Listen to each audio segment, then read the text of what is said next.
What's going on, AOA? Not my problem here, your faithful general. I heard some of you wanted to play Monster Hunter with me, so very looking forward to that. But figured I'd make this nice little intro video for you to show you a couple things around Astera to get you a little used to the game. Um, so when you first log in, it's going to look really big, lots of things to do, lots of exclamation points that you got to go up to, but it's really not all that bad once it gets broken down. So the first thing I'm going to show you here is very important. It's called the Ecologist. You're probably going to be spending a little bit of time with him, not that much though.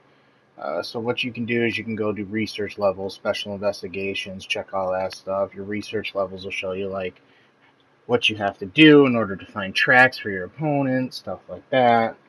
More importantly is the Monster Hunter Field Guide and the large Monster Hunter Guide. So it'll show you the ecology, where its habitat is. It'll show you breakable parts and weaknesses, very important. And then it'll also show you what rewards you can get by either killing or capturing the monster. Now you can also find this inside the Hunter's Notes. Just going down, pressing options, going over to Hunter's Notes, and then bam, you're back in the same menu. Either way, you're going to want to be checking that a lot on your hunts. Next here is the botanist research. Now he is key to playing this game correctly.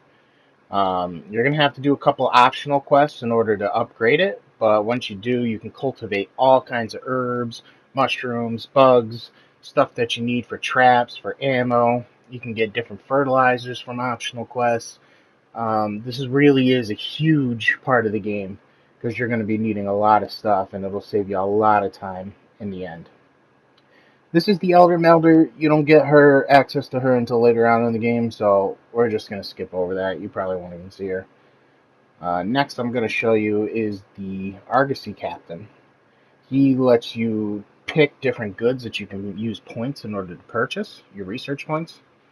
At the beginning of the game, I recommend getting material or trade-in items. That way you can build up your money a little faster, and then you can make all your weapons and stuff like that. But further on, you can change it for different things if you wish. Next, I'm going to show you the actual shopkeep. You have two options when you go into here. You can either buy to your pouch, which is kind of a waste, or you can go to box.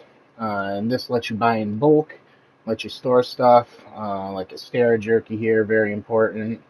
Large barrel bombs, large barrels to craft large barrel bombs. Now these two items, Armor Charm and Power Charm, they're expensive, but they'll help you out in the long run by giving you extra attack and defensive power on hunts as long as the item is inside your bag.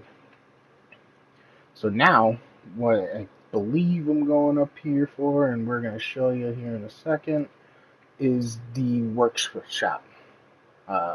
Workshop is probably where you're going to be spending the majority of your time in Monster Hunter.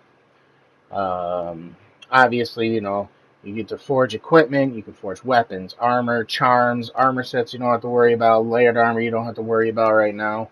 But just getting into the game, you should know that, you got to create your weapon first on base form, and then you can go into upgrade.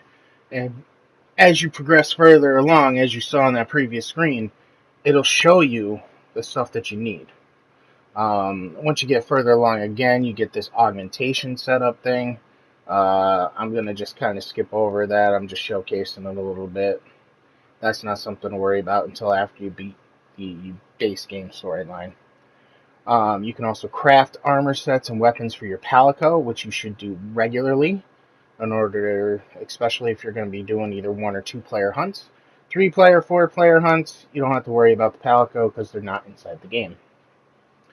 Now, if you choose to do a bowgun, you can customize your bowgun, like give it a shield or extra attack power, stuff like that. Kinsects for the insect glaive only. And then this thing that I'm showing you right now is the decoration page. Now, this is more important late game, but you do start getting some decorations as soon as you hit the Elder's Recess, so I wanted to just throw it in there real quick. Last but not least, I'm showing you the Meowster Chef. Now, you have to go throughout the game. You have to go and do optional quests to get extra ingredients in order to get better stuff. But as you can see, each meal gives you different bonuses.